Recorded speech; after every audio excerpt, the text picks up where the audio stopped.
Press call మే చింతా చిగురు పనీర్ వరవల్. ఎస్ఏఫ్ ముందుగా cut చేసి పెట్టుకున్న పన్నీర్ వేసుకుంటున్నాం. సన్నుప్పు, కారం పొడి, మిరియాల పొడి, అల్లం వెల్లుల్లి పేస్ట్. దీన్ని మొత్తం మంచిగా కలుపుకుందాం.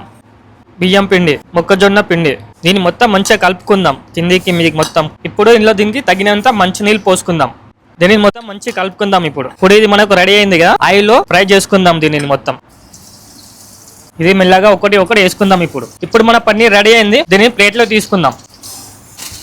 మంచి నూనె, బిర్యానీ ఆకు, ఇలాచి, లవంగు, సాజీరా, ముందుగా కట్ చేసి పెట్టుకున్న ఉల్లిగడ్డలు. ఇప్పుడు అందులో అల్లం వెల్లుల్లి పేస్ట్ వేసుకుంటున్నాం. ఇప్పుడు ఇందులో పసుపు, కారం పొడి, సన్నుప్పు, దీన్ని మొత్తం మంచిగా కలుపుకోవాలి. ఇప్పుడు మనం ముందుగా కొట్టి పెట్టుకున్న టమాటా పేస్ట్. ఇప్పుడు దీన్ని మొత్తం మంచిగా కలుపుకోవాలి. ఇప్పుడు మసాలా రెడీ అయింది. దీన్ని ఒక బౌల్లో తీసుకుందాం. ఇప్పుడు మంచి నూనె, వెల్లుల్లి ముక్కలు, కరివేపాకు, పచ్చిమిరపకాయ ముక్కలు, ఎండుమిరపకాయలు గుణాయించుకోవాలి. చిటికెడంతా పసుపు, మనం ముందుగా కొట్టి పెట్టుకున్న మసాలా వేసుకుంటున్నాం.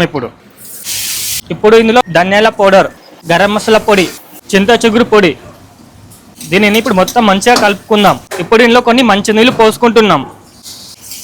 ఉప్పు, పచ్చిమిర్చి పేస్ట్ వేసుకుంటున్నాం. ఇప్పుడు మనం ముందుగా ఫ్రై చేసుకున్న పన్నీరు ఇందులో వేసుకుంటున్నాం.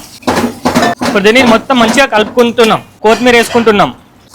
చింత చిగురు పన్నీర్ రోల్ రెడీ అయింది. దీన్ని ప్లేట్లో తీసుకుందాం. ఇప్పుడు ఇది తినేదానికి పుల్లగా, కారంగా ఉంటుంది.